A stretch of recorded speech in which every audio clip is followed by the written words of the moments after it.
Hey, what's going on, guys? My name is David, And my name is Anshuk. and welcome back to Click Academics. So today we're going to be converting fractions, decimals, and percentages into each other. So our first problem is 1 over 2, which can also be written as 1 divided by 2. So this can also be written as 1 divided by 2.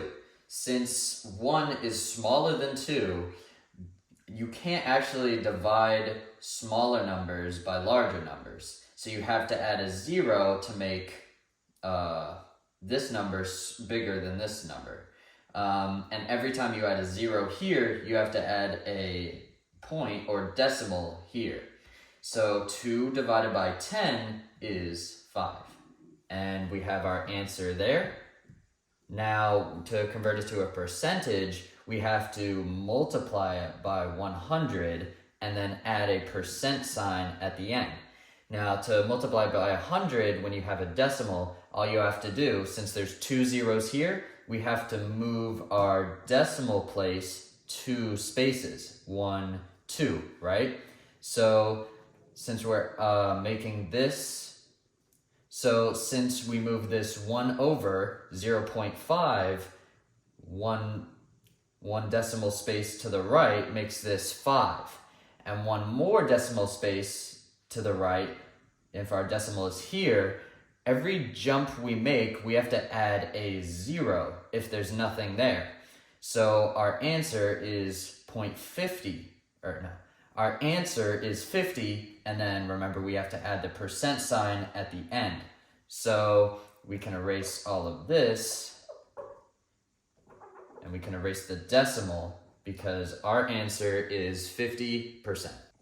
Alright guys, now we have the question 7 over 8, and we have to convert it into a decimal and a percentage.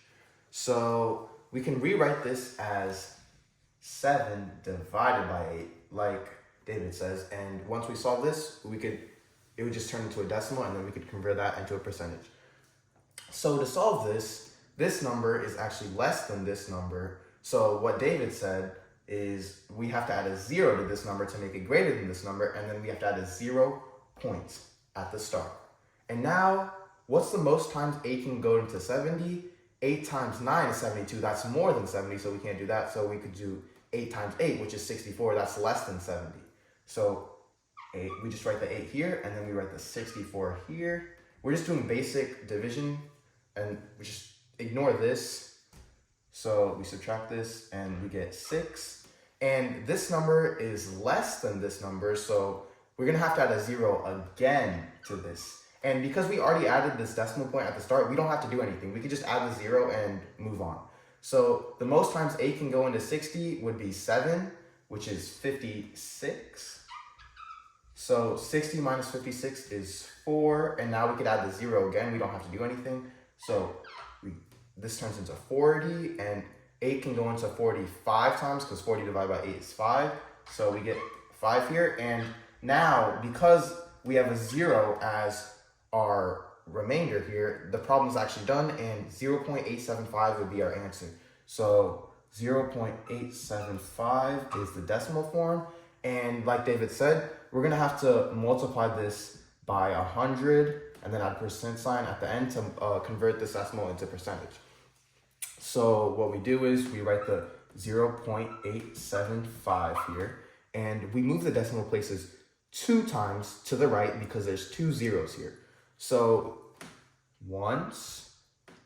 if we move it once, it would turn into 8.75%, and then move it twice. So now it would be 87.5%. So our next problem here is 0.9. Let's write that right here, 0.9.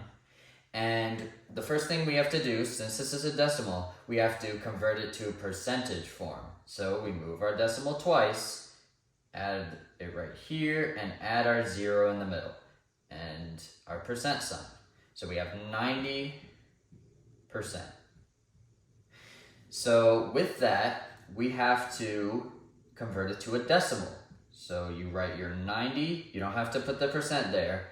And since we moved our decimal place twice, we're going to have 1 with 2 zeros, which is 100. So 90 over 100 simplified is 9 over 10. And that's our fraction. So we have 9 over 10 as our fraction, and our percentage is 90%.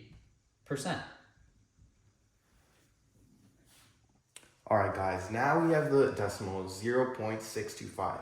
And we're going to first convert this into a percentage, and then we're going to convert it into a fraction, because that's just easier.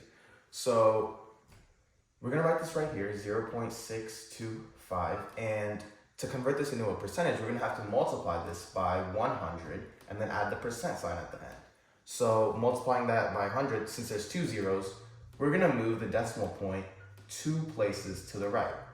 So the decimal point would be right after the 62. So this would equal 62.5%. So I'm gonna write this right here, 62.5%. And then now we're gonna convert this decimal into a fraction.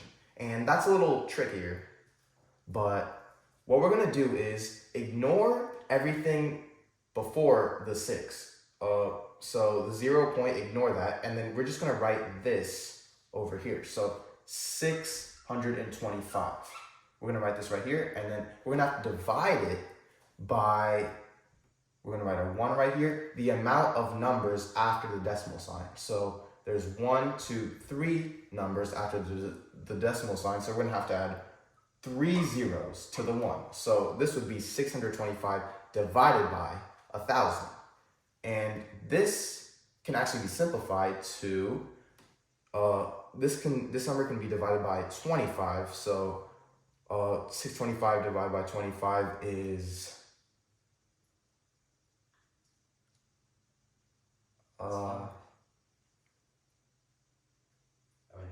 It's 25. 25, and 1,000 divided by 25 is 40. So this equals 25 over 40, and this can actually be simplified too by 5. So 25 divided by 5 is 5, and 40 divided by 5 is 8. So the fraction form of this is actually 5 over 8.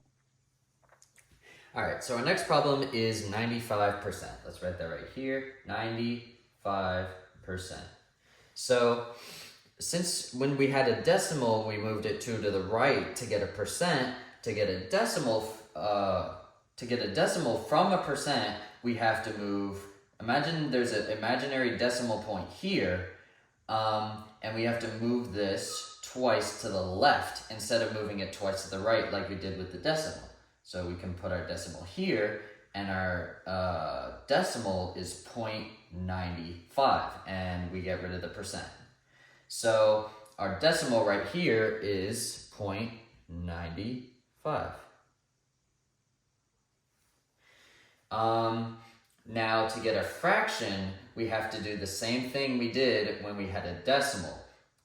And write 95, get rid of the decimal, and since we have 2 digits, we have to write 1 and 2 zeros. So we have 95 over 100.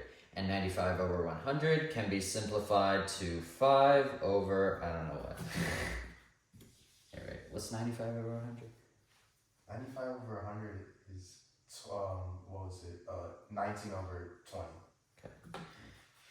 And 95 over 100 can be simplified to 19 over 20. So our answer for our fraction is going to be 19 over 20. All right, now we have the percentage 23%, and I'm just gonna write this right here, 23%. And like David said, to convert this to a decimal, imagine there's a decimal point right here. And we're just gonna erase the percent sign because we don't need the percent sign anymore. And just to let you know, anything after the point sign can just be written as 0. There could be like infinitely amount of zeros here because 0 means nothing. So there's nothing after the point sign. So just imagine the point sign being right here. And we're gonna have to move this 2 times to the left to undo the action. Because to convert a percentage to a decimal, to convert a decimal to a percentage, we have to move it 2 times to the right. So to convert a percentage to a decimal, we're gonna have to move it 2 times to the left to undo the action. So move the percentage sign twice. So the point sign would be right before 2. So it would be 0.23. And we could just add a 0 here. So it would be 0.23. And that would be our decimal. And now to convert this into a fraction, remember we ignored this part. So the 0 point part, we ignore that. We just bring this number down here. So 23. And then we divide this by, we had the 1 here. And since there's 2 numbers after the point, we add 2 zeros. So this would be 23 over 100. And this actually can't be simplified. So the answer is just 23 over 100. That's just the fraction.